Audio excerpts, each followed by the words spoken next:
अस्सलाम वालेकुम। जी हमने फ़र्स्ट मॉक टेस्ट करवाया था लास्ट वीक। ठीक है, तो उसमें जो है काफ़ी क्यूरीज आ रही थी कि कुछ क्वेश्चंस में जो है ना डिफ़िकल्टीज हो रही थी कैंडिडेट्स को, तो वो बार बार हमसे जो है पूछ रहे थे। तो इसके इसी पूरी कंप्लीट टेस्ट के ऊपर जो है हम वीडियो बना रहे हैं, ताकि जिसकी जो डिफ़िकल्टी होगी वो क्लियर हो जाएगी। तो ये जो आईबीए स्क्रीनिंग टेस्ट के लिए स्पेसिफिक हमने आईबीए स्क्रीनिंग जो टेस्ट होने वाली है अपकमिंग, उसी के लिए हमने ये एक मॉक टेस्ट करवाया था यहाँ पर। तो चलें इसको कंटिन्यू करते हैं कि मैथ वाले सेक्शन से मैं स्टार्ट करता हूँ। क्वेश्चन नंबर है 41 के ऊपर जो है ना बहुत ज़्यादा क्यूरीज आ रही थी कि इसको कैसे सॉल्व किया जाएगा। तो देखिए क्वेश्चन नंबर 41 में लिखा हुआ है 3 डिवाइड बाय 3 ऑफ 3। तो अब ये एक बेसिक 3-4 क्लास के अंदर हम पढ़ते हैं कि ये डिमास और बॉड मास होता है, लेकिन यहाँ पर हमारा यूज़ होगा बॉड मास, क्योंकि इसके अंदर जो है डिमास कब यूज़ होता है, जब हमारा एक से ज़्यादा जो है ना सिंबल्स आ जाएं तो डिमास यूज़ होता है। जब यहाँ पर जो है बॉड मास यूज़ होगा, क्योंकि यहाँ पर ब्रैकेट्स नहीं हैं, क्योंकि B stand for brackets and O stand for of. ठीक है, तो यहाँ पर ऑफ, उसके बाद डी यानी डिवीजन, और उसके अलावा एम यानी कि मल्टीप्लिकेशन, ए यानी कि एडिशन, और इसके अलावा एस यानी कि सब्ट्रैक्शन। तो अब यहाँ पर हमने क्या करना होगा कि ब्रैकेट्स तो यहाँ पर है नहीं, तो यहाँ पर हमने पहले ऑफ को जो है ना सिंप्लीफाई करना होगा। और ऑफ को जो है ना सिंधी में जो भी कहते हैं, यानी यहाँ पर जो लिखा होता है यानी इसका मकसद ये होगा कि मल्टीप्लाई, और ऑफ इंग्लिश में कहते हैं, इसका मतलब यानी कि ज़र्ब या मल्टीप्लाई। ठीक है, ऐसे इसको करना है। अब यहाँ पे जो समझने वाली बात है वो ये है कि ऑफ को रिप्लेस करके यहाँ पे ज़रब नहीं देंगे, आपने डायरेक्टली समझ जाना है कि ऑफ यानी कि मल्टीप्लाई, और ये वो वाली मल्टीप्लाई है जो डिवाइड से पहले होती है। अगर मेरी बात ये समझ में नहीं आई है तो ये जो फॉर्मूला मैंने लिखा हुआ है बॉड मास, तो यहाँ पे देख सकते हैं डी स्टैंड फॉर डिवीजन, लेकिन डिवीजन से पहले ओ है, और ओ का मकसद है ऑफ, यानी कि इस सवाल के अंदर हमें डिवाइड को पहले सॉल्व नहीं करना है, डिवीजन को पहले सॉल्व नहीं करना है, हमने पहले सॉल्व करना है ऑफ को। यहाँ पे ये बात क्लियर होनी चाहिए कि हमने डिवाइड नहीं करना है, पहले हमने ऑफ को सिंप्लीफाई करना है, और ऑफ का मतलब होता है मल्टीप्लाई। ठीक है, तो मैं इसको जो है अभी सॉल्व कर लेता हूँ। जी, तो यहाँ पे जो है आप मल्टीप्लाई कर लेंगे, 3 को 3 से मल्टीप्लाई कर लेंगे तो ये हो जाएगा 9, और डिवाइड बाय इस साइड हो जाएगा 3। अब जो है 3 डिवाइड बाय 9 को अगर मैं फ्रैक्शन फॉर्म में लिखना चाहूँ तो मैं यूँ लिख सकता हूँ। ठीक है, फिर 3 का डबल 3 के ऊपर 1 टाइम एंड 9 के ऊपर 3 टाइम्स, यानी आपका आंसर फाइनल आ गया 1/3। तो ठीक है, यहाँ पर 1/3 जो है ना ऑप्शन बी में मौजूद है, तो ये हो गया आपका राइट ऑप्शन। अच्छा, इस सवाल को मैं थोड़ा सा और एक्सप्लेन कर दूं, क्योंकि काफ़ी क्यूरीज इसके ऊपर हो रही थी। तो ठीक है, इस सवाल का जवाब है 1/3। तो चले मैं थोड़ा सा और इसको जो है ना एक्सप्लेन कर देता हूँ।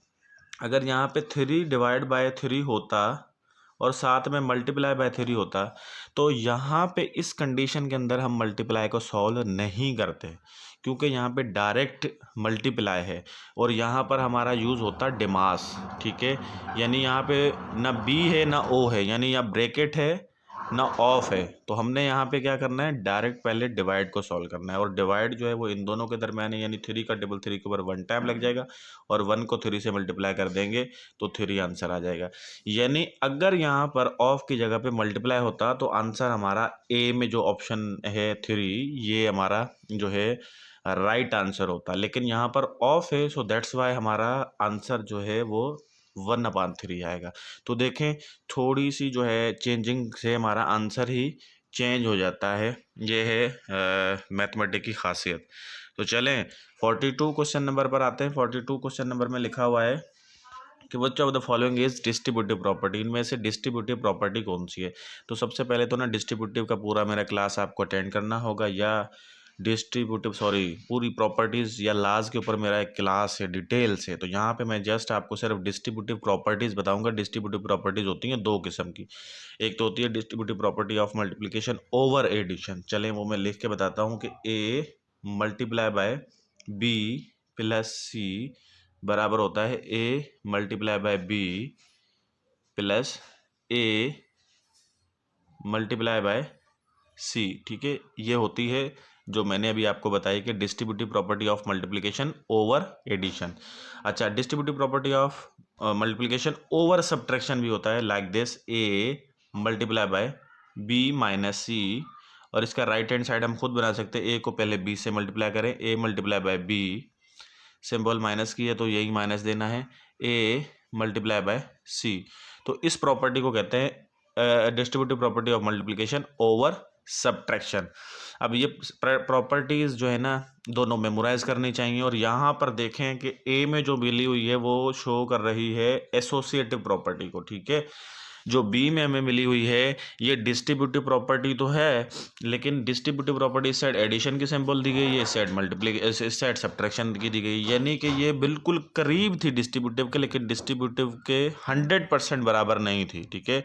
देखिए इस साइड प्लस है तो इस साइड माइनस नहीं होनी चाहिए थी, अगर इस साइड माइनस होती तो फिर उस साइड भी माइनस होता, ठीक है। तो इस हिसाब से यहाँ पे जो सी ऑप्शन में हमारे पास मौजूद है ये भी एसोसिएटिव प्रॉपर्टी है, ए में भी एसोसिएटिव प्रॉपर्टी, ए में जो एसोसिएटिव है वो मल्टीप्लिकेशन वाली है, जो सी में है वो एडिशन वाली है। तो इस हिसाब से यहाँ पे हमारा right option none of these होना चाहिए। तो चलिए चलते हैं नेक्स्ट क्वेश्चन पे। और 43 क्वेश्चन में लिखा हुआ है कि 1 इज डैश नंबर, ठीक है। तो 1 जो है वो प्राइम है, कंपोसाइट है, इरेशनल है, या नन ऑफ दीज है। तो देखिए सबसे पहले ना तो प्राइम एंड कंपोसाइट को आप क्लियर कर लेंगे। प्राइम और कंपोसाइट क्या है? प्राइम नंबर उसे कहते हैं जिसको दो फैक्टर्स हों, यानी कि 1 का टेबल लगे और उसके ऊपर अपने आप का टेबल लगे, उसे प्राइम नंबर कहते हैं। कंपोसाइट नंबर उसे कहते हैं जिसके ऊपर जो है 1 और इट सेल्फ यानी खुद के अलावा कोई दूसरे टेबल लग जाएं, वो कंपोसाइट नंबर होते हैं, ठीक है। और इर्रेशनल नंबर कौन से होते हैं, इसके ऊपर डिटेल में मेरा क्लास है। इर्रेशनल नंबर जो है वो कौन से होते हैं, जो पी अपान क्यू फॉर्म में ना लिखे जा सके, यानी कि दूसरे लफ्ज़ों में कहेंगे फ्रैक्शन में ना लिखे जा सकें, या सिंधी में कहेंगे अणपूर, ठीक है, इस हिसाब से ना लिखे जा सकें, उसे हम कहते हैं इर्रेशनल नंबर, ठीक है। तो अब यहाँ पे 1 जो है वो किस कैटेगरी में आता है, इस सारी जो डेफिनेशंस के मुताबिक ये नन ऑफ दीज में आता है, ठीक है। अब बाज़ लोगों का ये होता है कि 1 जो है ना प्राइम नंबर है, ठीक है। अब देखें प्राइम नंबर की खासियत क्या है कि 2 फैक्टर होने चाहिए। 1 का तो फैक्टर ओनली 1 ही होगा, दूसरा तो टेबल ही नहीं लग रहा, यानी प्राइम नंबर की खासियत है कि 2 टेबल कम अज़ कम उसके ऊपर लगें। जैसे कि 2 है, अब 2 के ऊपर 1 का टेबल लग रहा है, 2 का लग रहा है और कोई नहीं लग रहा है, तो दैट्स वाई हम कहेंगे कि ये प्राइम नंबर है। इसी तरह 3 है, 3 के ऊपर 1 का टेबल लग रहा है और 3 का लग रहा है और दूसरा टेबल नहीं लग रहा है, सो दैट्स वाई हम कहेंगे कि ये प्राइम नंबर है। इसी तरह 4 के ऊपर लगेंगे 1 का, 2 का एंड 4 का, सो दैट्स वाई हम कहेंगे ये कंपोसाइट नंबर है, क्योंकि इसके ऊपर ज़्यादा टेबल लग गए, यानी इट सेल्फ और 1 के अलावा दूसरे टेबल लगे। अब 1 एक ऐसा नंबर है इसके ऊपर दूसरा फैक्टर ही नहीं है, सो दैट्स वाई ना ये प्राइम की कैटेगरी में आता है ना ये कंपोसाइट की कैटेगरी में आता है, ठीक है। और उसके अलावा ये इरेशनल भी नहीं है। हाँ अलबत्ता ये रेशनल नंबर ज़रूर है, लेकिन यहाँ पे ऑप्शन में रेशनल नंबर का जिक्र ही नहीं है। सो दैट्स वाई इस 43 क्वेश्चन के अंदर हमें डी के ऊपर आना होगा। अच्छा, इस क्लास के अंदर, इस सवाल के अंदर अगर मज़ीद डिफ़िकल्टी किसी को हो तो इसको मैंने डिटेल में एक्सप्लेन किया है। मेरा एक क्लास है रेशनल और इर्रेशनल नंबर का डिफरेंस, और उसको मैंने डिटेल में एक्सप्लेन किया है। उसको मेरे उस वाले क्लास को कोई अटेंड करे तो ये वाला बआसानी तरीके से उसे फिर भी समझ में आ जाएगा। तो चलें नेक्स्ट क्वेश्चन की जानिब आते हैं। क्वेश्चन नंबर है 44, और 44 में लिखा हुआ है the product of 2 numbers is 400 if there HCF is 5 find there LCM। अब एक HCF एंड LCM यानी कि इनकी एक जो है ना एक रिलेशनशिप है वो आपको याद रखनी होगी। इन दोनों को सिंधी में कहते हैं HCF यानी कि वडो आम पूरो वंडींदड़, और LCM यानी कि नंढी आम भंजोपत, ठीक है। इसी तरह इसको उर्दू में जुज़ाफ़े अकल और एक दूसरा नाम जहन में नहीं आ रहा, लेकिन बहरहाल आप इनको इंग्लिश में याद रखें कि HCF और LCM इनकी रिलेशनशिप है। अगर कोई 2 नंबर हों, यानी यहाँ पर उन दोनों नंबर्स की प्रोडक्ट जो है वो बराबर होती है, 2 नंबर्स की प्रोडक्ट बराबर होती है HCF मल्टीप्लाई बाय LCM, ठीक है। अब ये एक रिलेशनशिप है जो आपको मेमोराइज़ करनी होगी, और HCF और LCM के पूरे क्लास के अंदर मैंने ये एक्सप्लेन किया है बेहतरीन तरीके से कि जब ये रिलेशनशिप कैसे बनी, और मैंने वहाँ पे साबित भी की थी। बहरहाल इस मौके पे आपको वो रिलेशनशिप याद रखनी है कि प्रोडक्ट बराबर होती है HCF multiply by LCM 2 numbers के।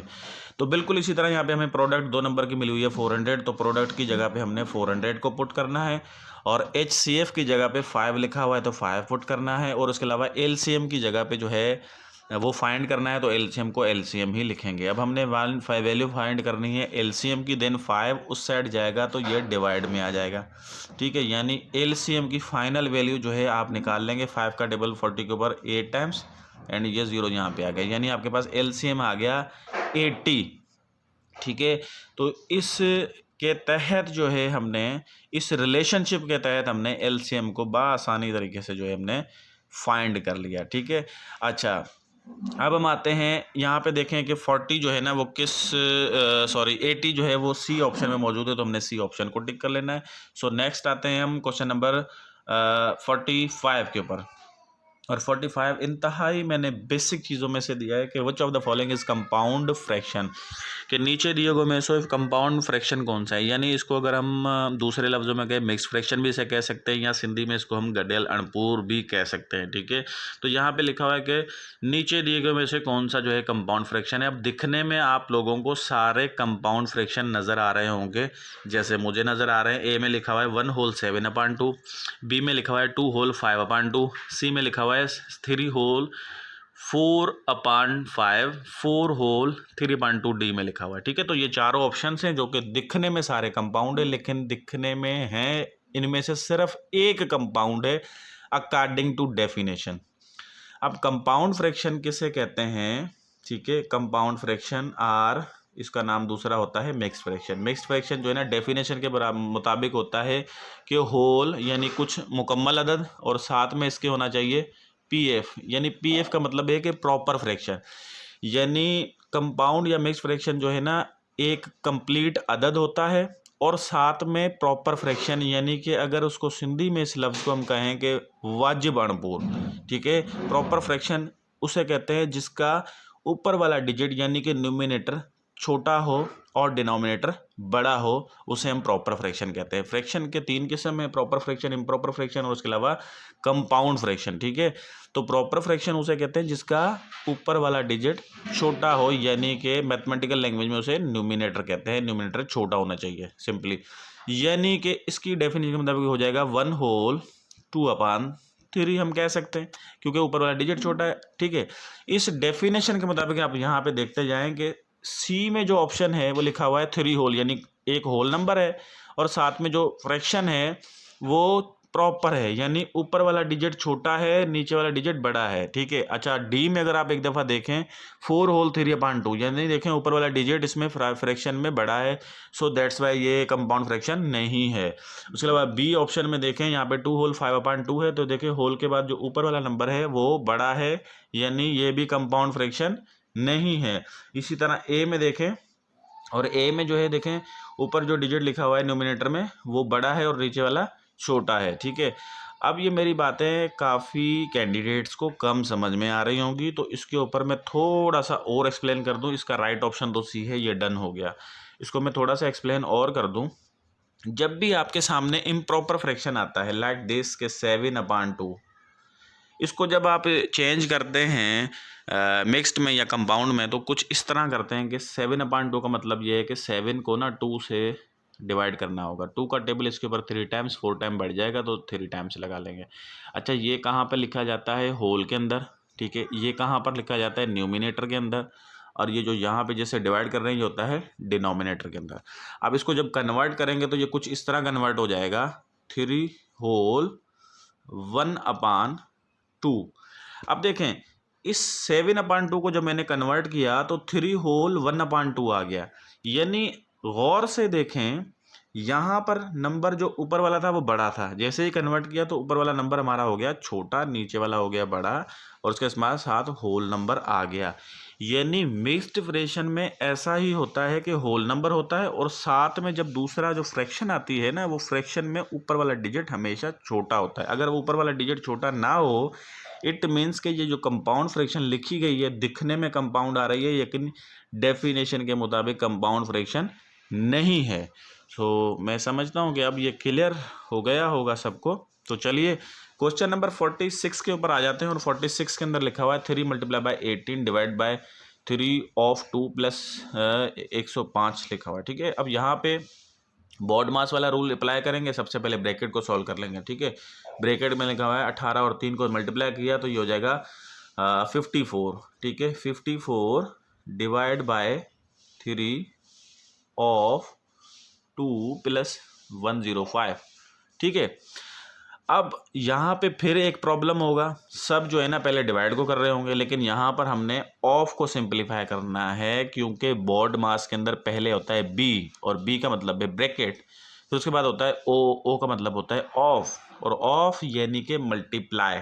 ठीक है, तो यहाँ पे हमने पहले जो है ना ऑफ को सिंप्लीफाई करना है डिवाइड से पहले, तो यहाँ पे मल्टीप्लाई कर लेंगे तो 3 2 हो जाएगा 6, 6 डिवाइड बाय 54 एंड प्लस 105। ठीक है, अब 6 का टेबल पहले डिवाइड को छुड़ा लेंगे, मतलब सिंप्लीफाई कर लेंगे। ठीक है, तो यहाँ पे जब हम सिंप्लीफाई करेंगे 6 का टेबल इसके ऊपर 9 टाइम्स, ठीक है, प्लस 105 एंड उसके बाद 9 और 105 को ऐड कर देंगे तो 114 आंसर आ जाएगा। अच्छा, 114 जो है यहाँ पे ए ऑप्शन में मौजूद है, तो ये टिक कर लेंगे। अच्छा, एक बात याद रहे कि अगर ऑफ की जगह पे मल्टीप्लाई होता तो फिर यहाँ पे हम पहले डिवाइड को कर लेते, यानी इसको सॉल्व करते, यानी फिर उसका आंसर क्या आ जाता है, 3 का टेबल इसके ऊपर 18 टाइम आ जाता है, फिर 18 को 2 से करते 36 हो जाता है, फिर 36 के अंदर 105 ऐड करते तो 141 कर दे आ जाता आंसर। तो चलेंगे, मेरी तरफ से असाइनमेंट ही है, इसको सॉल्व कीजिएगा। यानी मैं ऑफ को हटा के अगर इधर मल्टीप्लाई देता हूँ तो फिर जवाब 114 नहीं आएगा, फिर जवाब कुछ और आएगा। ठीक है, ये मेरी तरफ से आप लोगों के लिए असाइनमेंट है, इसको सॉल्व कीजिएगा और मुझे इसको सॉल्व करके भेजिएगा।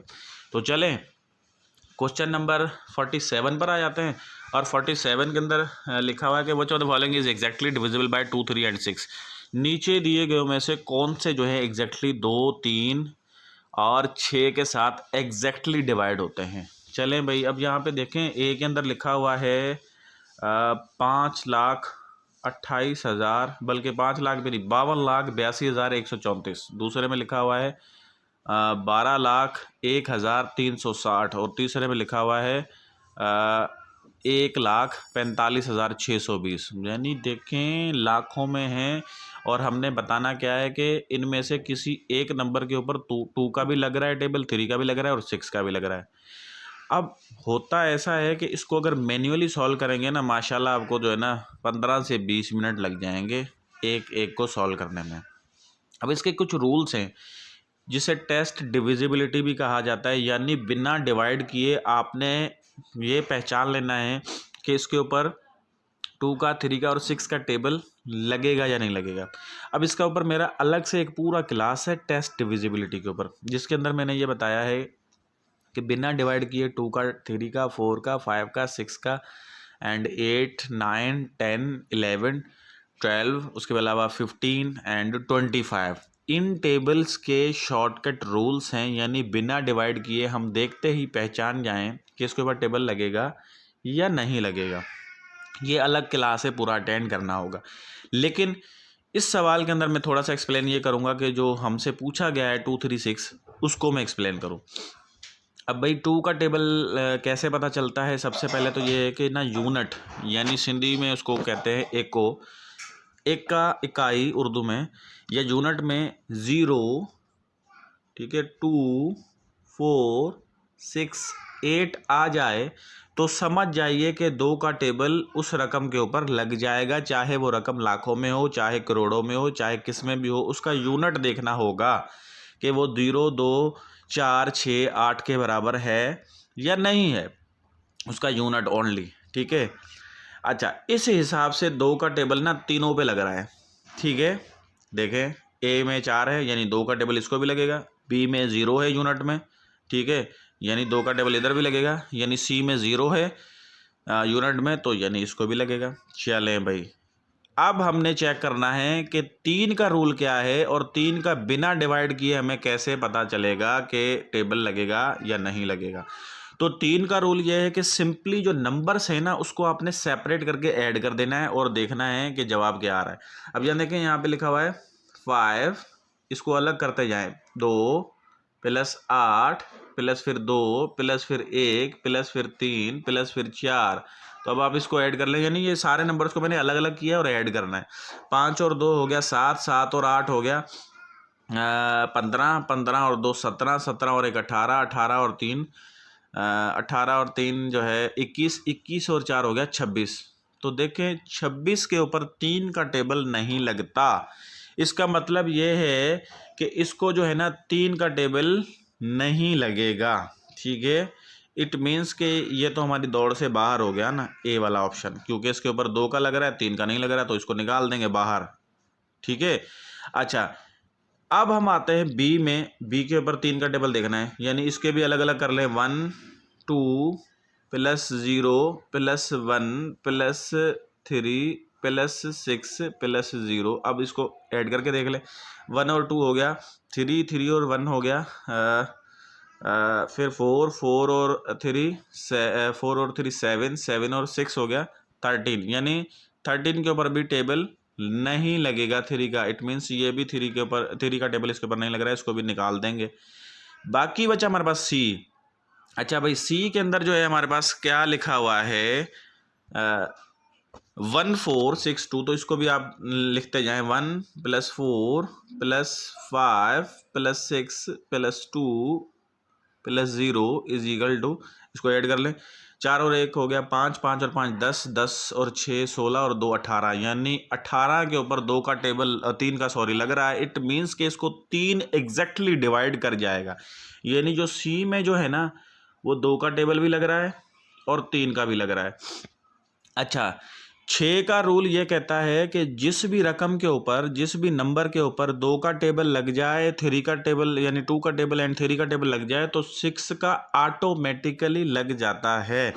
ये रूल्स हैं। ठीक है, एक दफ़ा फिर दोबारा से इसको रिवाइज कर रहा हूँ इस क्वेश्चन को। इस क्वेश्चन के अंदर ये लिखा हुआ था कि नीचे दी गई रकमों में से बताइए कि कौन सी रकम है जो 2 से भी पूरी पूरी तकसीम हो जाए, 3 से भी पूरी पूरी तकसीम हो जाए, 6 से भी पूरी पूरी तकसीम हो जाए। अब अगर आप इसको मैन्युअली चेक करेंगे तो आधा घंटा लग जाएगा। ये मैंने सिर्फ आपको समझाने के लिए ये सारा प्रोसेस किया है, इस वजह से मुझे लेट लगी है, वरना मैं इसको फिंगर टिप्स के ऊपर विदिन 10 सेकेंड्स सॉल्व कर सकता हूँ। अदरवाइज अगर इसको मैं लिख के करूँगा तो इसको जो है ना आधा घंटा हो जाएगा। आधा घंटा नहीं भी हुआ तो 10 से 15 मिनट तो कहीं नहीं गए इसको डिवाइड करते करते।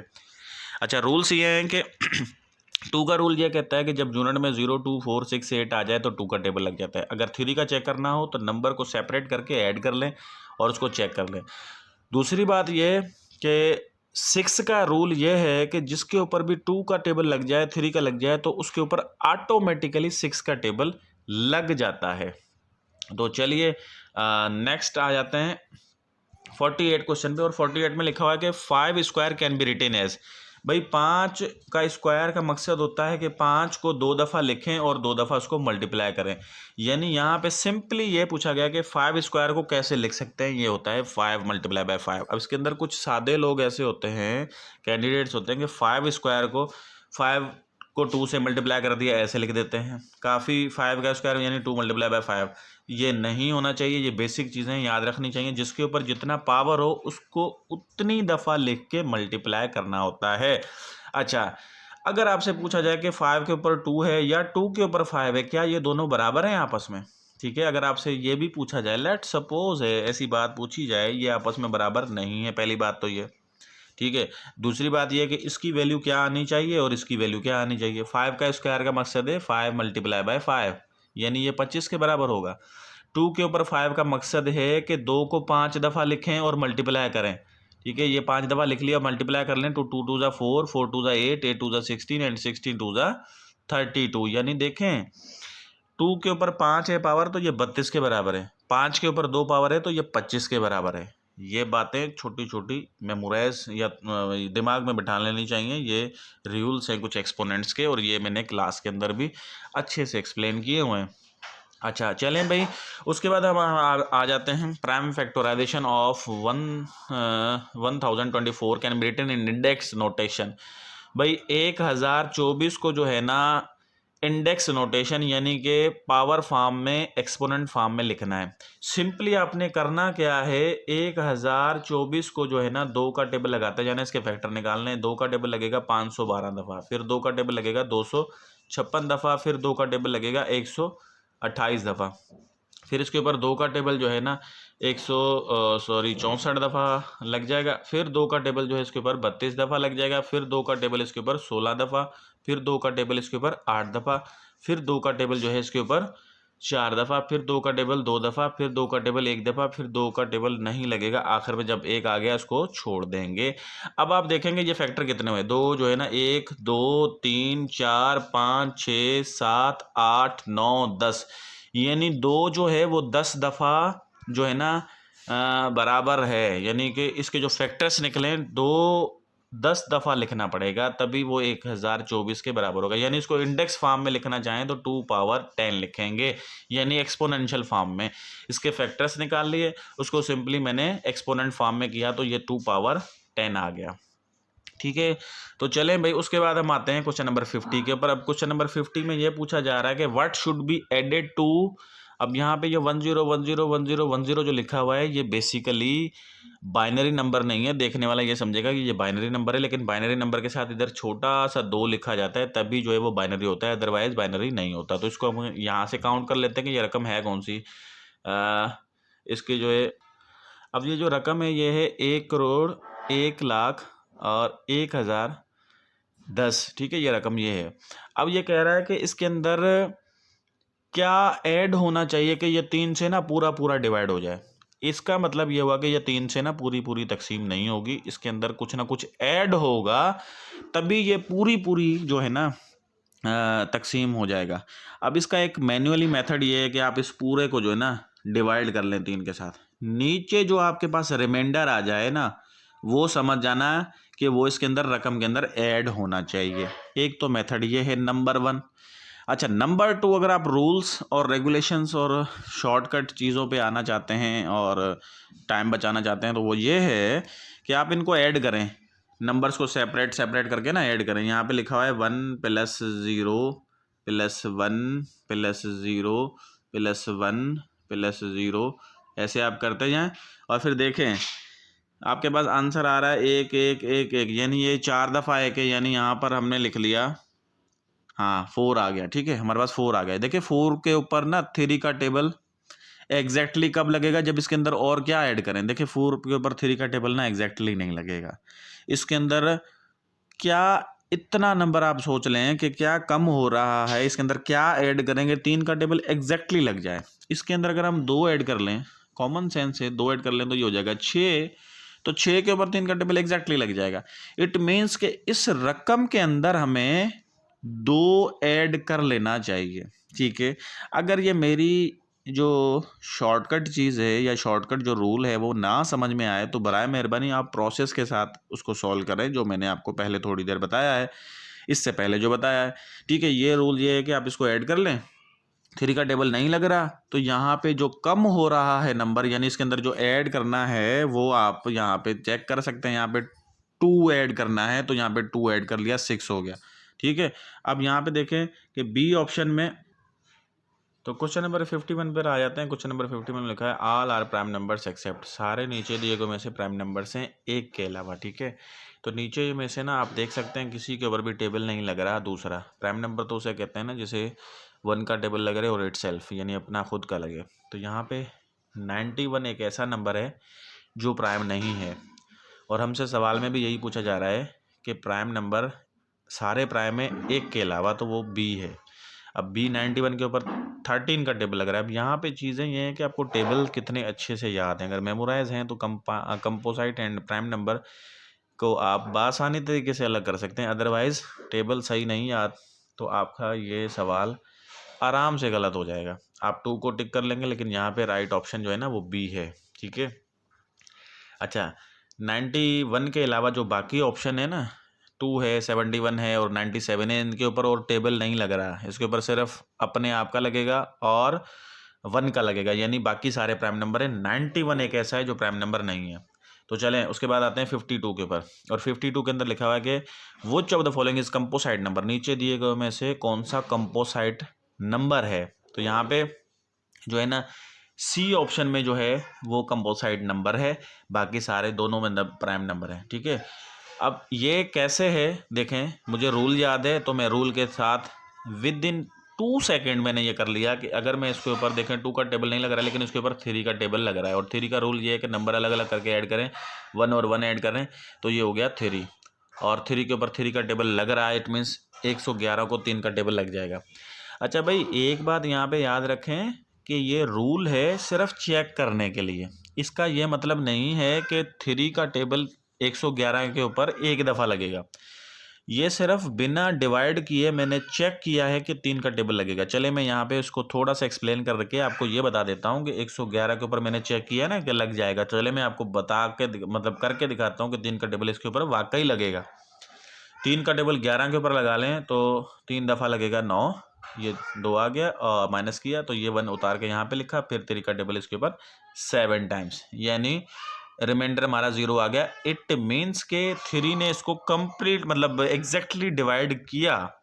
अब ये चीज़ मैंने रूल में देख ली थी कि 3 ने वाकई डिवाइड करना था। यहाँ पे सिर्फ हमने ये चेक करना होता है रूल के मुताबिक कि आया बिना डिवाइड किए किसी भी बड़ी रकम के ऊपर रूल के मुताबिक टेबल लग रहे हैं या नहीं लग रहे। ठीक है, ये चीज़ें इस वजह से होती हैं। तो यहाँ पे कंपोसाइट को हमने जब ढूंढना था तो सिंपली मैंने रूल लगाया, देखा कि 111 जो है ना यहाँ पे कंपोसाइट है, बाकी सारे प्राइम नंबर है। तो चलें उसके बाद हम आ जाते हैं कि 100 अपान 11 जो है, एक सवाल है 53, इसको जो है ना कंपाउंड फ्रैक्शन में करना है। तो ये बिल्कुल ही सिंपल है, आपने 100 के ऊपर जो है ना 11 का टेबल पढ़ देना, 9 दफ़ा लग जाएगा, 11 9 जा 99, और ये आपने 9 जो है ना आपने कहाँ पे लिखना है, होल में।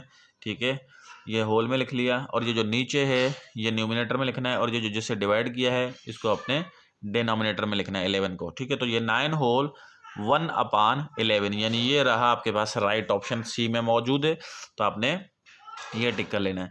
तो चलें नेक्स्ट सवाल पर आ जाते हैं 54 के ऊपर। और 54 क्वेश्चन में लिखा हुआ है कि 9 अपान 25, 54 अपान 108, 50 अपान 3 मल्टीप्लाई बाय 20 अपान 15। तो अब यहाँ पे इसको सॉल्व करना है भाई। इसके अंदर सिंपली आपके पास टेबल लगाने की अच्छी खासी जो है ना सलाहियत होनी चाहिए, आप इसको बआसानी कर सकते हैं। अब यहाँ पे देखें 9 का टेबल, अब यहाँ पर जो है इसको मैं थोड़ा सा नीचे ले आता हूँ ताकि सिंपलीफाई करने में आसानी हो। यहाँ पे देखें 54 का टेबल इसके ऊपर जो है ना 2 टाइम्स लग जाएगा। ठीक है, इसी तरह यहाँ पे 3 का टेबल 9 के ऊपर 3 टाइम्स लग जाएगा। अच्छा, इसी तरह 25 का टेबल 50 के ऊपर 2 दफ़ा लग जाएगा। ठीक है, उसके अलावा 5 का टेबल जो है इसके ऊपर 3 दफ़ा लग रहा है, और 5 का टेबल इसके ऊपर 4 दफ़ा लग रहा है।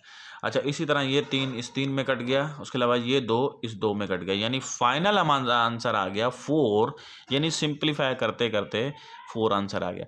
अच्छा भाई, इसके अंदर और कुछ भी नहीं है, इनको सॉल्व करते हुए आपके ना टेबल ज़रा से अच्छे से होने चाहिए, सिंप्लीफिकेशन आपको आनी चाहिए अच्छी सी, तो आप इसको आराम से कर सकते हैं। चलें भाई 55 के ऊपर आ जाते हैं, और 55 के अंदर लिखा हुआ है 0.024 डिवाइड बाई 0.6। अब देखें यहाँ पर डेसिमल का मेरा कंप्लीट क्लास जो है ना वो आपको फ़ायदा देगा कि आपने अगर डेसिमल वाला मेरा क्लास अच्छे से अटेंड किया हुआ है तो इसको आप आराम से जो है ना सॉल्व कर सकते हैं। अब देखें ये कह रहा है कि मैं इस अपान को जो है ना मैं ऐसे लिख सकता हूँ, ऐसे 0.024। अच्छा, अपान को मैं ना रिप्लेस करता हूँ इसके साथ, और ये लिखा हुआ है 0.6। अब देखें भाई, ये जो है ना 3 दफ़ा पॉइंट इस साइड आया हुआ है, अगर आप गिने 1 2 3 यहाँ पे आया हुआ है, इट मीन्स कि ये 100 से नहीं 1000 से डिवाइड हुआ है। इसको अगर मैं फ्रैक्शन फॉर्म में लिखना चाहूँ तो मैं इसको यूँ लिख सकता हूँ 24 अपान 1000। ठीक है, इसको मैं ऐसे लिख सकता हूँ। इसी तरह डिवाइड, उसके बाद ये लिखा है 0.6। अगर 0.6 को मैं फ्रैक्शन फॉर्म में चेंज करूँ तो इसको मैं यूँ लिख सकता हूँ 6 अपान 10। अच्छा, अब नेक्स्ट प्रोसेस में क्या होगा कि फ्रैक्शन की जो है ना आपको पता होगा कि फ्रैक्शन की डिवीजन नहीं होती, उसको मल्टीप्लाई में चेंज किया जाता है। यानी यहाँ पे मैं लिखूंगा 24 अपान 1000, इसको मल्टीप्लाई में चेंज करूंगा तो 10 ऊपर चला जाएगा, 6 नीचे आ जाएगा। ये 1 0 इस 1 0 में कट गया, 6 का टेबल 24 के ऊपर 4 टाइम्स लग गया। अब ये जो 2 0 हैं, ये जैसे ही 2 0 ख़त्म होंगे तो 0.4 के 2 दफ़ा लेफ्ट साइड पर चला जाएगा, और यहाँ पे 2 0 मैंने अपनी तरफ से लगाया, 2 0 जैसे ख़त्म किया पॉइंट आपका यहाँ 2 दफ़ा आएगा, 1 और 2, यानी आपका पॉइंट आ जाएगा, जवाब आ जाएगा 0.04। तो यहाँ पे देखें 0.04 जो है आपके पास ऑप्शन सी में मौजूद है, तो आपने सी ऑप्शन को टिक कर लेना है। अच्छा भाई, जिसको ये चीज़ समझ में नहीं आई है ना उसको मेरा डेसिमल का क्लास जो है ना कम्प्लीटली अटेंड करना चाहिए। अच्छा भाई, उसके बाद हम आ जाते हैं क्वेश्चन नंबर 56 के ऊपर। 56 के अंदर मैंने ब्रैकेट्स कुछ ज़्यादा दे दी हैं, आपने इसको जो है ना 1 बाय 1 करके सॉल्व करते जाना है। सबसे पहले छोटी ब्रैकेट को सॉल्व करेंगे तो 5 प्लस हो जाएगा 6 हो जाएगा, ठीक है। ये हो गया 6, ब्रैकेट ख़त्म हो गई। उसके अलावा ये जो 9 डिवाइड बाई 10 है ना, 8 का टेबल सिंपली हमने 9 के ऊपर लगाना है, यहाँ पे लग नहीं रहा तो इसको मैं 9/8 लिख सकता हूँ। यानी जैसे 1 डिवाइड बाई 2 लिखना चाहें तो इसको मैं 1/2 लिख सकता हूँ ना। इसी तरह 3 डिवाइड बाई 2 लिखना चाहूँ तो इसको मैं 3/2 लिख सकता हूँ। बिल्कुल इसी तरीके से मैंने 9 डिवाइड बाय 8 को मैंने 9/8 लिख दिया, ठीक है। और इसके अंदर मैंने कोई भी टेक्निक यूज़ नहीं की, ठीक है। तो यहाँ पे टाइम की किल्लत है, ज़रा सा मैं स्पीडली काम कर रहा हूँ। अच्छा, यहाँ पे 9/8 मल्टीप्लाई बाय 4।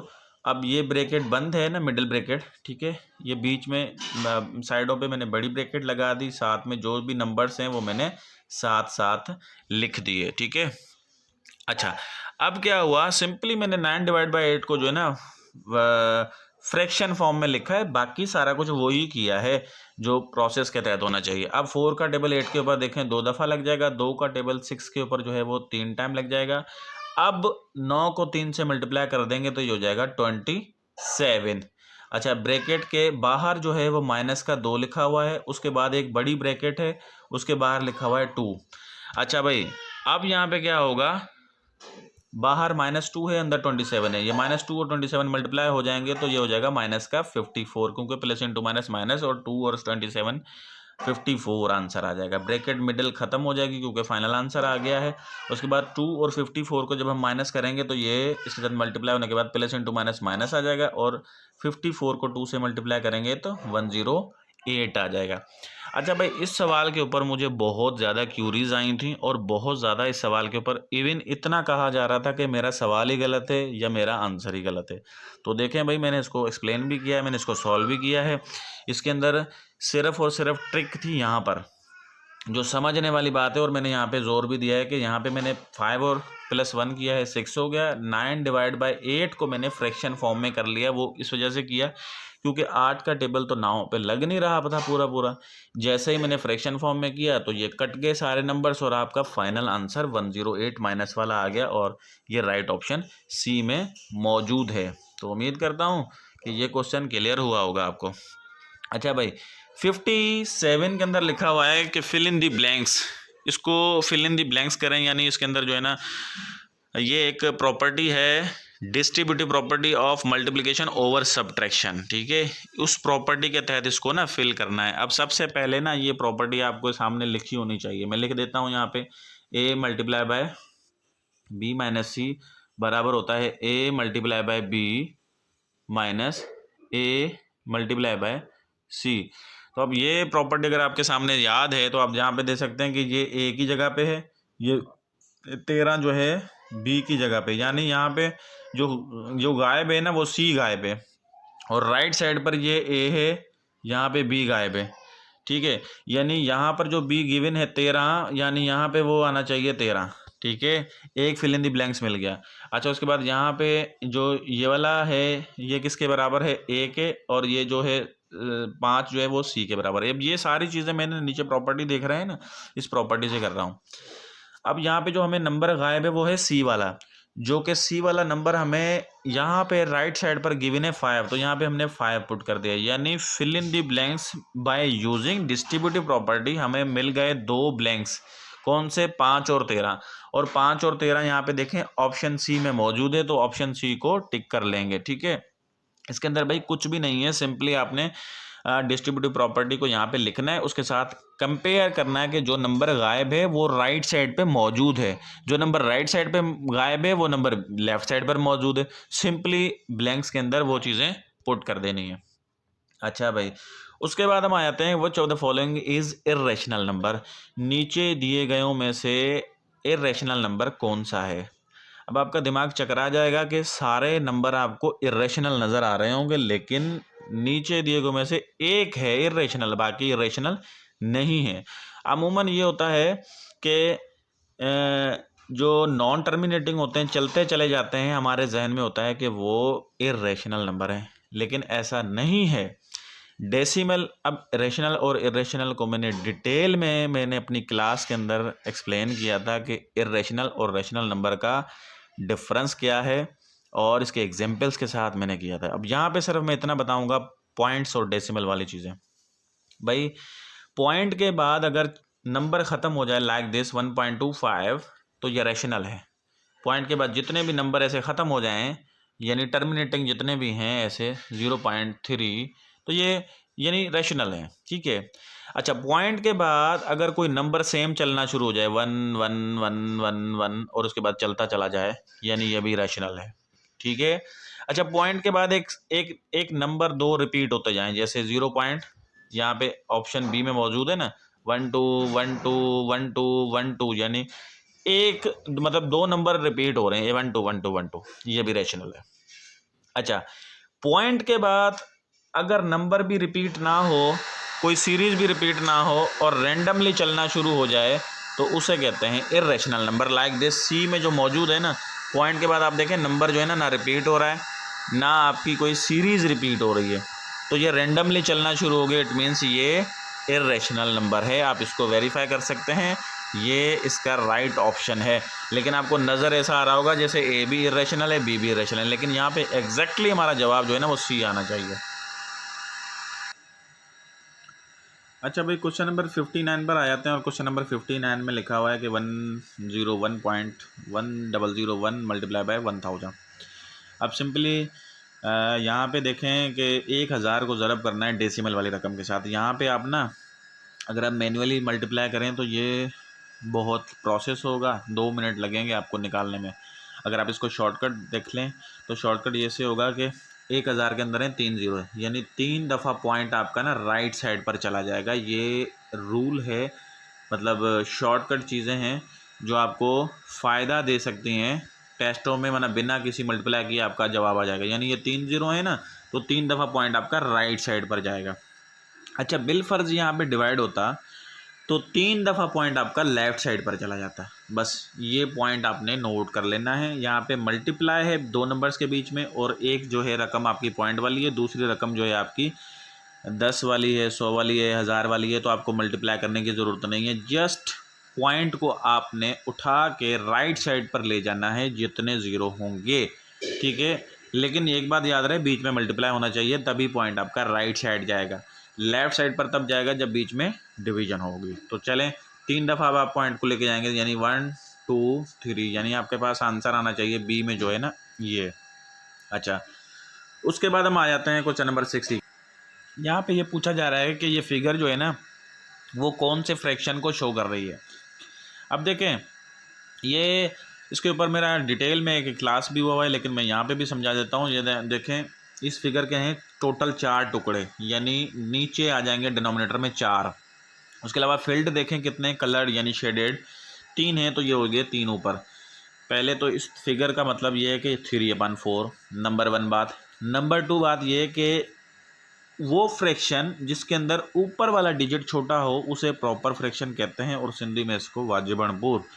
तो इसी तरह यहाँ पे ये फिगर शो कर रही है प्रॉपर फ्रैक्शन को, इंग्लिश में इसे प्रॉपर फ्रैक्शन कहते हैं। तो चले नेक्स्ट आ जाते हैं। अच्छा भाई, ये था क्या कहते हैं मेरा मैथ का पोर्शन, जिसको मैंने डिटेल तफसीली मैंने जो है ना आपको एक्सप्लेन किया है। उम्मीद करता हूँ कि समझ में आई होंगी चीज़ें। तो चलें भाई, कुछ जर्नल चीज़ों पे आ जाते हैं। जीके का सेक्शन था, इसके अंदर क्वेश्चन नंबर 1 में मैंने लिखा हुआ है 61 में, all countries are called horns of Africa except. अच्छा भाई, अफ्रीका बड़ा मशहूर है, बहरी कज़ाक यहाँ के मशहूर हैं, और लड़ने में भी काफ़ी ये मशहूर हैं अफ्रीका वाले।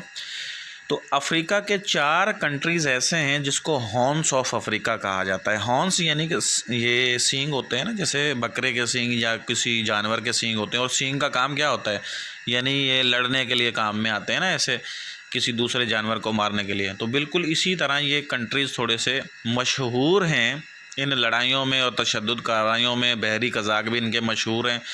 तो इस वजह से इनके 4 कंट्रीज़ को ना अफ्रीका के, उसको हॉर्न्स ऑफ अफ्रीका कहा जाता है। अब यहाँ पे ये पूछा गया है कि नीचे दिए गए कंट्रीज सारे हॉर्न्स ऑफ अफ्रीका हैं एक्सेप्ट, यानी एक के अलावा, वो है ये CHAD चैड, इसका मतलब प्रोनाउंसिएशन में मिस्टेक हो सकती है, कोई मसला नहीं है, लेकिन ये जो कंट्री है चैड, ये जो है ना आपका हॉर्न्स ऑफ अफ्रीका नहीं है, यानी इथोपिया, इरिट्रिया, सोमालिया। सोमालिया इंतहाई अहम कंट्री है, इसका कैपिटल और करेंसी भी याद रखें। कैपिटल इसका है मोगाडिशु, ये आता रहता है डिफरेंट टेस्टों में। तो इन तीनों कंट्रीज़ को कहा जाता है हॉर्न्स ऑफ अफ्रीका। अच्छा, एक जो चौथा कंट्री है जो कि वो भी हॉर्न्स ऑफ अफ्रीका में आता है, उसका नाम है डिजीबोटी, DIGIBOUTI। ठीक है, ये 4 कंट्रीज़ हैं, हम ये याद रख लें इनको। हम कहते हैं कि हॉर्न्स ऑफ अफ्रीका, इसके ऊपर जो है ना टाइटल है। अच्छा, 62 क्वेश्चन पे आ जाते हैं। Which continent has the most countries in the world? कौन सा कॉन्टिनेंट है जिसके अंदर सबसे ज़्यादा कंट्रीज़ हैं? अच्छा भाई, ये है इसका राइट ऑप्शन अफ्रीका। अब आप लोगों के जहन में ये आ रहा होगा कि हम छोटे होते से पढ़ते आते हैं कि बड़े आज़मों में सबसे बड़ा बड़े आज़म एशिया है और एशिया की सबसे बड़ी ज़्यादा पापुलेशन है। तो आपके जहन में ये होगा कि पापुलेशन ज़्यादा है तो कंट्री भी ज़्यादा होंगे। ऐसा नहीं है। अगर नंबर ऑफ़ कंट्रीज़ की बात की जाती है तो अफ्रीका में कंट्रीज़ ज़्यादा हैं और गालिबन मैं समझता हूँ कि 54 होंगे। इसके अंदर मुझे डाउट है, लेकिन इसको चेक कीजिएगा आप। मैं समझता हूँ कि 54 कंट्रीज़ हैं। और इसी तरह अगर एशिया में देखा जाए तो एशिया के अंदर जो है ना कंट्रीज़ कम है और गालिबन 48 हैं। तो ये 2 चीज़ें आप लोगों के ऊपर असाइनमेंट है, आप इसको चेक कीजिएगा कि अफ्रीका में कितने हैं और एशिया में कितने हैं। ठीक है। अच्छा, एशिया में जो मुल्क हैं ना, जैसे इंडिया है, चाइना है, ये 2 बड़े बड़े मुल्क हैं जिसकी बड़ी बड़ी पॉपुलेशन है। ये अगर अफ्रीका में होते तो इसी में से 10-15 कंट्रीज़ बन जाते, दोनों में से मिला के। अगर 15-20 कंट्रीज़ और बन जाते। ठीक है, इसी तरह अफ्रीका में कोई इतने ज़्यादा बड़े कंट्रीज़ नहीं हैं, मतलब वो छोटे छोटे कंट्रीज़ हैं, लेकिन कंट्रीज़ में, नंबर ऑफ़ कंट्रीज़ में वो हमसे अफ्रीका ज़्यादा है। सवाल ये पूछा गया है यहाँ पे। क्वेश्चन नंबर 63 पे आते हैं। Largest country by population in Africa.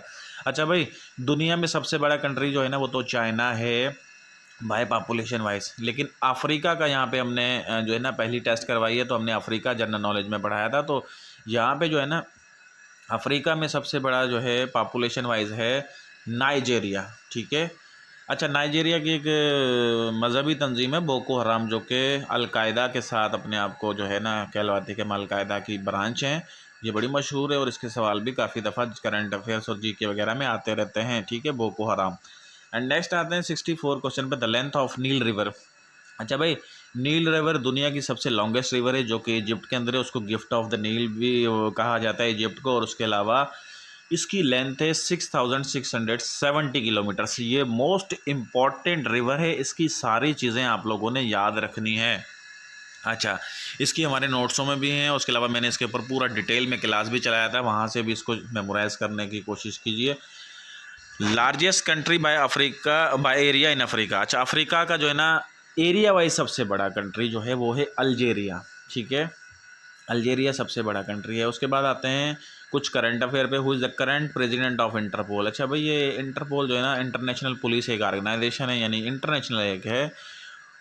उसका जो करंट प्रेसिडेंट है वो कौन है? अहमद नासिर अल रईसी। ठीक है, इस तरह कुछ करंट अफेयर्स आपको याद रखने होंगे, डिफरेंट कंट्रीज़ के हेड्स और उसके अलावा जो ऑर्गेनाइजेशंस हैं डिफरेंट, उनकी जो अभी जैसे समिट्स हो रही हैं, या उसके अलावा जो उनके इजलासात हो रहे हैं, या उसके अलावा USSR मतलब रशिया, या इस तरह की कोई चीज़ें आपको नज़र आ रही हैं हेडलाइंस में। रात को 9 बजे वाली हेडलाइन जो आप जियो न्यूज़ की अगर आप देखेंगे तो वहाँ से काफ़ी आपको करंट अफेयर्स क्लियर हो जाएंगे। अच्छा, अब हम आते हैं नेक्स्ट 67 क्वेश्चन में। The world's health organisation names new coronavirus. अच्छा, एक नया कोरोना वायरस आया, उसका नाम क्या है? अभी खबरों में चल रहा है ना, इस वजह से उसका करंट अफेयर आने जैसा है। Variant Omicron. अच्छा, उसके बाद आते हैं 68 क्वेश्चन। 68 में लिखा हुआ है कि PM Imran Khan announced which civil award for worker who tried to save Sri Lankan man from mob. अच्छा भाई, अभी रिसेंटली आप लोगों ने खबरों में भी देखा होगा कि एक श्रीलंकन शख्स था जो कि सियालकोट में किसी कंपनी का जो है ना मैनेजर या किसी बड़ी पोस्ट पर था। उसको जो है ना एक जो है लोगों ने, एक झुंड ने, एक क्राउड ने कत्ल कर दिया, उसके बाद उसको जला दिया। ये एक इंसिडेंट था। अब इसमें से करंट अफेयर आपकी टेस्टों में अपकमिंग में आ सकते हैं। यानी उस शख्स का नाम क्या था, वो शख्स किस कंट्री का था, उस शख्स को बचाया किसने, उस शख्स को बचाने वाले को कौन सा अवार्ड दिया गया। अब ये इस ही एक इंसिडेंट में से 5 से 10 क्वेश्चन MCQs बन सकते हैं जो कि अपकमिंग टेस्ट में आपके पास आ सकते हैं। अगर आप लोगों ने ये इंसिडेंट नहीं पढ़ा तो इस इंसिडेंट में से इसको देखें और इसमें से चीज़ें नोट करें और अपनी तैयारी करें नेक्स्ट टेस्ट में। अब यहाँ पे जैसे मैंने एक सवाल निकाला था कि PM इमरान खान ने ना उसको तमग़ा शुजात, मलिक अदनान नामी एक शख्स था जिसने उसको बचाया था, ठीक है, बचाने की कोशिश की थी लेकिन वो बचा नहीं पाया था, तो उसको उसकी बहादुरी के ऊपर तमग़ा शुजात दिया गया, उसको बुला के अपने जो है बनी गाला में, ठीक है। अच्छा, उसके अलावा मैं एक और करंट अफेयर के बारे में थोड़ा सा बता दूं। अभी रिसेंटली OIC की जो है ना पाकिस्तान के अंदर एक जो है समिट हुई है, इसके बारे में जो है ना याद रखनी है पॉइंट सारी, कब हुई, कितने कंट्रीज़ ने जो है इसके अंदर किया और किसने करवाई। OIC थी और OIC का हेड क्वार्टर कहाँ पे है, OIC की कितनी समिट्स हो चुकी हैं, माना उसकी सारी डिटेल आपको होनी चाहिए। करंट अफेयर्स में ये चीज़ें आ सकती हैं। अच्छा भाई, नेक्स्ट आते हैं क्वेश्चन नंबर 69 पे लिखा हुआ है कि dash is the third largest country by area. अच्छा भाई, एरिया वाइज 5 कंट्री और पॉपुलेशन वाइज 5 कंट्री अगर आपने लिस्ट याद की होगी ना तो ये डिफ़िकल्टी नहीं होगी। और आजकल आप लोगों ने FIA और दूसरी टेस्टें आपने दी होंगी तो वहाँ पे देखा होगा कि वो भी पहली चीज़ें नहीं पूछ रहे हैं, अभी लिस्ट के अंदर सेकेंड, थर्ड, फोर्थ इस तरह पूछ रहे हैं। अभी रिसेंटली FIA की अभी टेस्ट आई थी तो उन्होंने पूछा था कि बताइए 6वें नंबर वाला पाकिस्तान का PM कौन सा है। तो आपका दिमाग ही घूम जाएगा, हमने तो पहला याद किया, बड़ी मुश्किल से दूसरा याद किया, लेकिन वो 6वां पूछ रहे हैं। तो इस वजह से आजकल टेस्टों का ट्रेंड चेंज हुआ है, वो पहली चीज़ें नहीं पूछ रहे हैं, वो सीक्वेंस वाइज अगली चीज़ें पूछ रहे हैं। तो आपने क्या करना है, थोड़ी सी लिस्ट याद रखनी है। इसी तरह 5 दुनिया के कंट्री एरिया वाइज, 5 दुनिया के कंट्री पॉपुलेशन वाइज आप लिख लें, याद कर लें। मैं यहाँ पे आपके सामने आपकी स्क्रीन पे लिख रहा हूँ, आप इसको नोट कर लीजिएगा। पॉपुलेशन वाइज है चाइना, उसके बाद है इंडिया, उसके बाद है USA, उसके बाद है इंडोनेशिया, उसके बाद है ब्राज़ील था, अब पाकिस्तान आ गया है 5वें नंबर पर, ठीक है। ये होगी 5 पॉपुलेशन वाइज। अब हम आते हैं एरिया वाइज, ठीक है, एरिया वाइज भी नोट कर लें। तो एरिया वाइज हो जाएगा रशिया, उसके बाद है कनाडा, उसके बाद है रशिया, कनाडा, चाइना, उसके बाद है USA, उसके बाद है ब्राज़ील। यानी यहाँ पे जो है हमने 5 कंट्रीज़ की लिख ली। अब यहाँ पे लिखा हुआ है third largest country by area. अब एरिया में थर्ड लार्जेस्ट है चाइना, जो कि पॉपुलेशन में फर्स्ट नंबर पे है। अब यहाँ पे लिखा हुआ है कि second largest by population, China के बाद आता है इंडिया, तो यहाँ पे होगा इंडिया, ठीक है। तो ये 5-5 की अगर याद होगी ना तो आप आसानी से इसको कर लेंगे। तो चलें नेक्स्ट पे आते हैं 71 पे। Capital of south Sudan, south Sudan का जो कैपिटल है वो है जुब्बा। अच्छा, खर्तूम भी है कैपिटल, वो है सिंपली सूडान का, ये यहाँ पे हमने कैपिटल पूछा है। करेंसी ऑफ लिबिया, अच्छा भाई इसकी की के अंदर हमसे मिस्टेक हुई थी, हमने पाउंड लगा दिया था, लेकिन इसकी की जो है ना वो दीनार है, यानी इसका जो जो करेंसी है लिबिया की वो है दीनार। अच्छा, लिबिया का एक मशहूर सियासतदान रहा है जिसका नाम है मोअम्मर कज़ाफ़ी। उसको रिसेंटली जो है USA ने मरवाया है, बड़ा नामी गिरामी है, जिसके नाम के ऊपर लाहौर में एक स्टेडियम भी है, कज़ाफ़ी स्टेडियम, ठीक है, लाहौर। तो बड़ा इम्पॉर्टेंट शख्स है, इसी ने हमें एड दी थी पाकिस्तान को जो है न्यूक्लियर बनने में। ये जुल्फ़िकार अली भुट्टो साहब का बहुत अच्छे दोस्त होते थे, और इसके अलावा किंग फैसल एक सऊदी अरेबिया के, वो भी बहुत अच्छे दोस्त होते थे। तो ये जुल्फ़िकार अली भुट्टो किंग फैसल वालों के दोस्तों में से आखिरी दोस्त थे जिसको USA ने अपने रास्ते में से हटाया। और कज़ाफ़ी जो है वो मोअम्मर कज़ाफ़ी जिसका नाम है वो लिबिया के हैं असल में, ठीक है।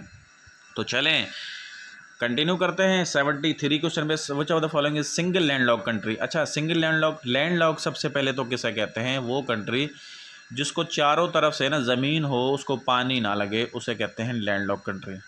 अच्छा, नीचे दिए गए में से ये कहा जा रहा है कि एक ऐसा कंट्री है जो कि सिंगल लैंडलॉक है, यानी उसके चारों तरफ से एक ही कंट्री लगता है, वो बीच के अंदर है, वो है सिंगल लैंडलॉक। अब वो है लिसोथो, ठीक है। अफ्रीका का कंट्री है लिसोथो, जिसके चारों तरफ एक ही कंट्री है, उसका नाम है साउथ अफ्रीका। ठीक है। ये माना साउथ अफ्रीका के बीच के अंदर है, इसको कोई समंदर नहीं लगता, इसको कोई बड़ा पानी ओशियन का नहीं लगता, इस वजह से इसको कहा जाता है लैंड लॉक्ड कंट्रीज। इस तरह के दुनिया में गालिबन कहीं पे 43 आता है, कहीं पे 41 आता है, कहीं पे 44 आता है। ये तीनों सवाल आते रहते हैं, तीनों राइट ऑप्शंस आते जाते हैं। आपकी बुक में कहीं पे 41 लिखा हुआ है कि दुनिया में इतने कंट्रीज हैं जो कि लैंड लॉक है, कहीं पे 43, कहीं पे 44 भी आता है। ठीक है। अच्छा, सबसे बड़ा लैंड लॉक कंट्री जो है ना वो कज़ाकिस्तान है, ये याद रख लें। अच्छा, उसके बाद आते हैं कि 74 oldest news agency of the world. दुनिया में न्यूज़ एजेंसीज हैं बहुत सारी, लेकिन ओल्डेस्ट जो है ना AFP, ये टोकन क्वेश्चन है, याद रख लें। हर जगह हर टेस्ट में मोस्ट इम्पॉर्टेंट और मोस्ट रिपीटेड क्वेश्चन में से एक है, इसको याद रख लें। और AFP न्यूज़ एजेंसी है फ्रांस की, ये भी याद रख लें आप। ठीक है। उसके बाद आते हैं second highest waterfall of the world. दुनिया का दूसरा हाईएस्ट वाटरफॉल कौन सा है? ये आप सीनरीज देखते होंगे ना, पानी गिर रहा है पहाड़ों में से, ठीक है, इस तरह वो वाटरफॉल्स कहा जाता है। और इस तरह का जो दूसरा हाईएस्ट वाटरफॉल है वो है तुगेला। ठीक है, ये याद रख लें कि तुगेला वाटरफॉल दुनिया का दूसरा है, जो कि अफ्रीकन कॉन्टिनेंट में, अब एग्जैक्टली मुझे कंट्री याद नहीं आ रहा, जहाँ तक मुझे याद आ रहा है कि ये साउथ अफ्रीका, लेकिन इसको देखना पड़ेगा। अब आता है सवाल के फर्स्ट जो यानी हाईएस्ट वाटरफॉल है वो कौन सा है? उसका नाम है एंजल फॉल, जो कि साउथ अमेरिका के एक कंट्री है जिसका नाम है वेनिजुला। वेनेजुएला भी पढ़ते हैं काफ़ी, वेनिजुला पढ़ते हैं। ठीक है, VENZUALA इसी तरह है, इसको वेनिजुला या वेनेजुएला भी पढ़ा जाता है। यहाँ पे जो है ना एक वाटरफॉल है जिसका नाम है एंजल, जो कि दुनिया का सबसे हाईएस्ट वाटरफॉल है, जिसकी हाइट है 3212 फीट, यानी 3212 फीट। ठीक है। इसी तरह ये जो सेकंड हाईएस्ट है तोगेला, जो यहाँ पे सवाल पूछा गया है, इसकी हाइट है 3110 फीट, यानी 3110 फीट इसकी जो है ना हाइट है। ये याद रखने, ये टोकन क्वेश्चंस हैं, आपकी अपकमिंग टेस्ट में आ सकते हैं। तो चलें भाई पाकिस्तान स्टडी पर आ जाते हैं। और पाकिस्तान स्टडी में पहला ही पूछा गया है कि मोहम्मद बिन कासिम वाज बॉर्न। मोहम्मद बिन कासिम जो है ना 695 AD में पैदा हुए। मोहम्मद बिन कासिम की सारी थ्योरी याद रखनी है। मोहम्मद बिन कासिम एक इम्पॉर्टेंट जो है टॉपिक है, MCQs के हवाले से पाकिस्तान स्टडी में से पूछा जाने वाले सवालों में से। अच्छा, सुल्तान महमूद गजनवी जो है ना वो डाइड कब हुए भाई? 1030 AD में। यहाँ पे 1030 AD मौजूद नहीं है, इट मीन्स इस हिसाब से हमारा D ऑप्शन राइट होगा। उसके बाद आते हैं 78 पे सेकंड बैटल ऑफ तारयान। तराइन भी बोलते हैं इसको, कोई तारयान भी कहता है, तराइन चले हम बढ़ लेते हैं कि सेकंड बैटल ऑफ तराइन जो है वो 1192 AD के अंदर हुई थी।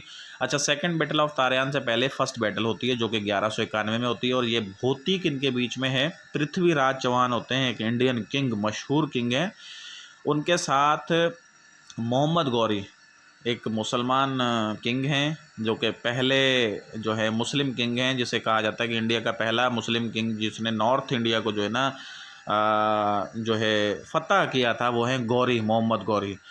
उसके दरमियान और पृथ्वीराज के दरमियान दो बैटल्स होती हैं, बड़ी इंपॉर्टेंट बैटल्स हैं MCQs के हवाले से। एक होती है फर्स्ट बैटल ऑफ तराइन, जो कि 1191 AD में पृथ्वीराज चौहान मोहम्मद गौरी को हराता है। ये जंग, उसके अंदर मोहम्मद गौरी ज़ख्मी होते हैं और वापस आते हैं लाहौर में, और अपनी इलाज विलाज करवा के नेक्स्ट ईयर फिर दोबारा उनके साथ फाइट करने जाते हैं। जबकि पृथ्वीराज चौहान की आर्मी भी ज़्यादा होती है, गौरी की आर्मी भी कम होती है, लेकिन इसके पास स्किल्स होते हैं फाइट के। ये दूसरी जंग के अंदर पृथ्वीराज चौहान का खात्मा कर देते हैं और इसके अंदर ये बैटल वो जीतते हैं।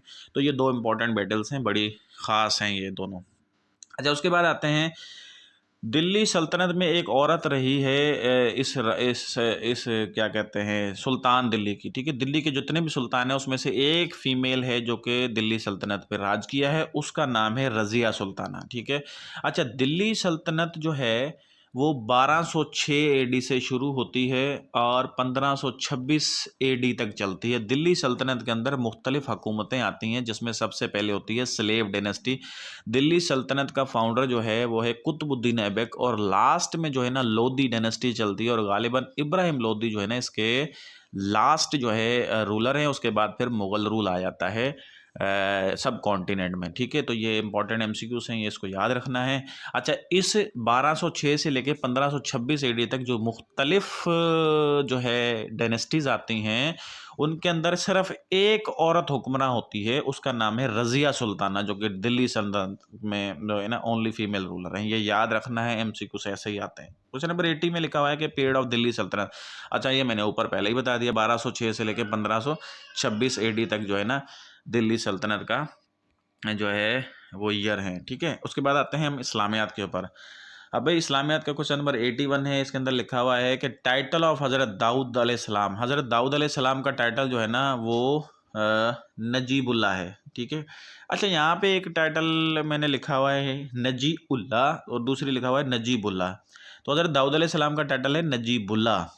अच्छा भाई, इस्लामियात को कंटिन्यू करते हैं। क्वेश्चन नंबर 81 में लिखा हुआ है टाइटल ऑफ हज़रत दाऊद अलैहिस्सलाम जो है वो नजीबुल्ला है, और यहाँ पे मैंने टाइटल ए में लिखा हुआ है नजीउल्ला। एक नजीउल्ला है, दूसरा नजीबुल्ला है। नजीबुल्ला जो है हज़रत दाऊद अलैहिस्सलाम का टाइटल है। हज़रत दाऊद अलैहिस्सलाम के ऊपर एक बुक नाजिल हुई थी जिसका नाम है ज़बूर, ठीक है। और एक नजीउल्ला टाइटल है, ये बिल्कुल क्लोज हैं, ठीक है। नजीउल्ला जो है गालिबन हज़रत याह्या अलैहिस्सलाम का टाइटल है, लेकिन नजीबुल्ला हज़रत दाऊद अलैहिस्सलाम का, ठीक है। इसी तरह नकीबुल्ला अभी तक पता नहीं है किसका टाइटल है, लेकिन सैफुल्ला बड़ा मशहूर टाइटल है, हज़रत खालिद बिन वलीद का जो है ना टाइटल है, ये भी इंपॉर्टेंट है, एमसीक्यूज में आता रहता है। अब यहाँ पे क्वेश्चन नंबर 82 में लिखा है which holy book is written in big letters. कौन सी होली बुक है जो कि बड़े लेटर्स, बड़े लफ्ज़ों में लिखी गई है, तो वो है ज़बूर। अच्छा, दुनिया में भाई 1,24,000 पैगंबर आए हैं, जिसके अंदर टोटल 1,24,000 में से 4 रसूल हैं। अब 4 रसूलों से कहा जाता है जिनके ऊपर बुक्स नाजिल हुई हों, जैसे आप सल्लल्लाहु अलैहि वसल्लम के ऊपर कुरान पाक, तौरात जो है हज़रत मूसा अलैहिस्सलाम के ऊपर, ज़बूर जो है हज़रत दाऊद अलैहिस्सलाम के ऊपर, हज़रत ईसा अलैहिस्सलाम के ऊपर इंजील, तो इनको रसूल कहा जाता है। अच्छा, नेक्स्ट आते हैं 83 पे, minimum dash person are required for a जमात प्रेयर। अच्छा भाई, नमाज जो हम पढ़ते हैं उसके लिए कितने लोग चाहिए कम अज़ कम जमात के लिए, ठीक है। तो उसके लिए कम अज़ कम 2 लोग चाहिए, ठीक है। अब हमारे जहन में ये होता है कि 3 कम अज़ कम होने चाहिए, एक आगे खड़ा होगा, एक तकबीर लगाएगा और एक साथ में खड़ा होगा, तभी जो है ऐसे नहीं। 2 शख्स के साथ नमाज हो सकती है बाजमात, लेकिन उसकी तरतीब ऐसे होगी कि एक शख्स आगे और एक शख्स पीछे नहीं खड़ा होगा, वो दोनों साथ मिलके जमात करवा सकते हैं। अगर 2 लोग जमात प्रेयर करवाना चाहते हैं तो दोनों साथ मिलके खड़े होंगे और एक ही सफ़ के ऊपर जमात प्रेयर करवा सकते हैं, और मिनिमम 2 लोग रिक्वायर्ड हैं। 84 क्वेश्चन के अंदर आते हैं dash angel sits on man's left shoulder to record his or her evil deeds. अच्छा भाई, हमारे जो ना कंधों पे 2 जो है फरिश्ते बैठे होते हैं जो हमारे के अच्छे और बुरे अमाल लिख रहे होते हैं, तो उनको जो है ना किरामान कातिबीन कहा जाता है मिला के। लेकिन अब यहाँ पे हमें जो है ना कैटेगोरिकल ये पूछा गया है कि हमारे लेफ़्ट साइड पर जो कि हमारे बुरे अमाल लिख रहा होता है उसका नाम क्या है, उस फरिश्ते का कलेक्टिवली जो है ना दोनों को किरामान कातिबिन कहा जाता है, तो उसको अतीद कहा जाता है।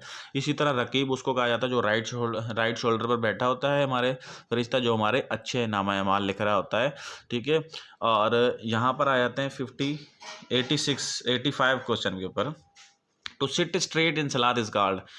नमाज के अंदर जो हम बैठते हैं सीधे, यानी कि 2 रकात के बाद अत्तहियात जिस वक्त पढ़ रहे होते हैं तो स्ट्रेट होके बैठे होते हैं, तो उस बैठने को क्या कहा जाता है, यहाँ पे ये पूछा है, उसे हम कायदा कहते हैं, ठीक है।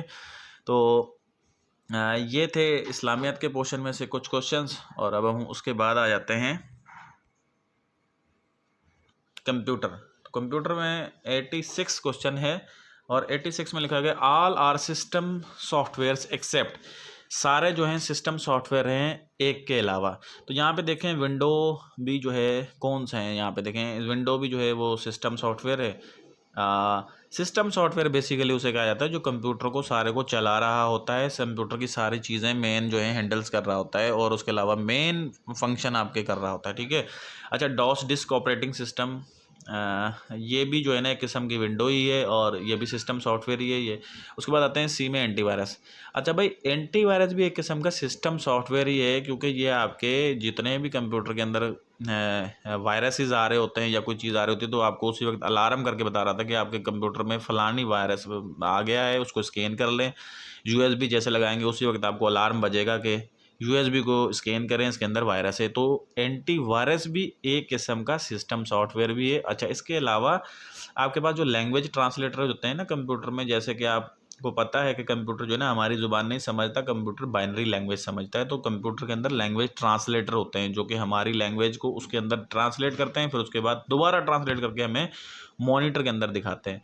तो उसके अंदर इंटरप्रेटर होता है, कंपाइलर होता है, उसके अलावा एक और असेंबलर होता है। तो ये भी एक किस्म के सिस्टम सॉफ्टवेयर ही होते हैं। और इसके अलावा एक डिवाइस ड्राइवर्स होते हैं, यानी कि अगर आप कभी कभी विंडो इंस्टॉल करने के बाद ना वीडियो चलाएंगे तो आपकी वीडियो के अंदर ना तस्वीर मतलब ग्राफिक्स सही नहीं होगी, फट रहा होगा, काफ़ी दफ़ा वॉल्यूम नहीं आ रहा होगा, काफ़ी दफ़ा इस तरह के प्रॉब्लम आपको नज़र आएंगे। फिर आप सीडी डाल के ड्राइवर अब उसके अंदर इंस्टॉल करेंगे, तब भी आपकी वीडियो भी अच्छी चलेगी। और बाद दफ़ा आपने कंप्यूटर नया ले लिया, ठीक है, आपने घर पे इंटरनेट कनेक्शन करवाया, लेकिन इंटरनेट कनेक्शन आपके कंप्यूटर में तब तक चलेगा नहीं जब तक आपके कंप्यूटर के अंदर इंटरनेट के डिवाइस ड्राइवर यानी ड्राइवर इंस्टॉल नहीं हुए होंगे, तब तक आपके कंप्यूटर में इंटरनेट नहीं चलेगा। यानी कि डिवाइस ड्राइवर भी आपके सिस्टम सॉफ्टवेयर में ही आते हैं, एंटीवायरस भी सिस्टम सॉफ्टवेयर में आता है, डॉस भी सिस्टम सॉफ्टवेयर में आता है, आपकी इवन विंडो भी सिस्टम सॉफ्टवेयर में ही आती है। तो देखें, ये सारी चीज़ें सिस्टम सॉफ्टवेयर में आती हैं। ये मैंने एक्सप्लेन किया है अच्छा सा कंप्यूटर के क्लास के अंदर। अच्छा, उसके बाद आते हैं 87 के अंदर, dash is a software which performs all basic task of computer. अच्छा भाई, कौन सा सॉफ्टवेयर है जो कि सारे बेसिक टास्क होता है, जिसमें ऑपरेटिंग सिस्टम है, ऑपरेशन सिस्टम है, कंट्रोल सिस्टम है, नन ऑफ दीज है। तो यहाँ पे जो है ना ऑपरेटिंग सिस्टम जो है ना आपका बेसिक टास्क परफॉर्म कर रहा होता है। उसके बाद आते हैं who is the father of computer. का फादर ऑफ कंप्यूटर जो है ना चार्ल्स बेबेज है। सिंपल सवाल है, इसके अंदर कोई डिफिकल्टी नहीं हो जाए। बिल गेट्स है, मार्क जकरबर्ग है। अच्छा भाई, मार्क जकरबर्ग जो है ना फेसबुक का बानी है, बिल गेट्स जो है वो नामी ग्रामी शख्स है और माइक्रोसॉफ्ट का बानी है। एंड इसी की तरह आते हैं 89 के अंदर, एब्रीवेशन ऑफ GUI। GUI जो है ग्राफिकल यूज़र इंटरफेस, इसका जो है एब्रीवेशन। अच्छा, कंप्यूटर में जो है ना इस तरह के फुल फॉर्म्स वगैरह भी आते रहते हैं ना, इसको भी आपने याद रखना है। तो हमने अभी तक क्लासेस आपके कंप्यूटर में बेसिक में इंट्रोडक्शन में से, जैसे इंट्रोडक्शन से सवाल आए हुए हैं। आगे चल के जब MS ऑफिस में आएंगे तो वहाँ पे कीज़ वगैरह और उसके अलावा MS वर्ड, MS एक्सेल, उसके अलावा MS पावर पॉइंट, वहाँ से भी क्वेश्चंस होंगे। लेकिन अभी तक जहाँ तक हम पहुँचे ये सवाल हमने अपनी क्लासेस के हिसाब से उसमें से निकाले हैं। अच्छा, क्वेश्चन नंबर 90 में आ जाते हैं। 1 GB is equal to dash MB। 1 GB जो है ना 1024 MB के बराबर है। अब ये याद रख लें कि 1000, काफ़ी दफ़ा ऐसा होता है जहन में हमारे होता है कि 1 GB जो है ना 1000 MB के बराबर है। नहीं, 1000 GB 1024 MB के बराबर है। इसी तरह फिर GB से बड़ा होता है आई थिंक मेगाबाइट, ठीक है, मेगाबाइट होगा, GB के बाद होगा मेगाबाइट, या उसके अलावा जो है टेराबाइट। जैसे जैसे यूनिट उतना जाता जाएगा 1024 की जो है उसके अंदर एडिशन होती जाएगी, ठीक है, 1000 की नहीं, यहाँ पे मेमोराइज करना है 1024। तो ये था भाई मॉक टेस्ट 1। और मॉक टेस्ट 1 के जो हैं 50 क्वेश्चंस को मैंने तफसीली आपके सामने एक्सप्लेन किए हैं कि इनके पीछे क्या ट्रिक्स थी और इनके पीछे क्या इनके सॉल्यूशंस थे और किस तरह जो है हमने इसकी टेस्ट को कंडक्ट किया है। तो उम्मीद करते हैं कि ये साबित होगी आपके लिए अच्छी और मुफीद काफ़ी। जो आपकी अपकमिंग टेस्ट होंगी उसमें आपको काफ़ी हेल्प मिलेगी इस तरह की टेस्टें अटैम्प्ट करने के बाद। सो थैंक यू, अल्लाह हाफिज़। बाकी जो पोर्शन रह गए हैं वो सर मोहम्मद उवैस करनी साहब आपको इसकी जो है वीडियो प्रोवाइड करेंगे। और ये था मेरे पोर्शन जिसके अंदर मैंने डिटेल में एक्सप्लेन किया। ओके, अल्लाह हाफिज़।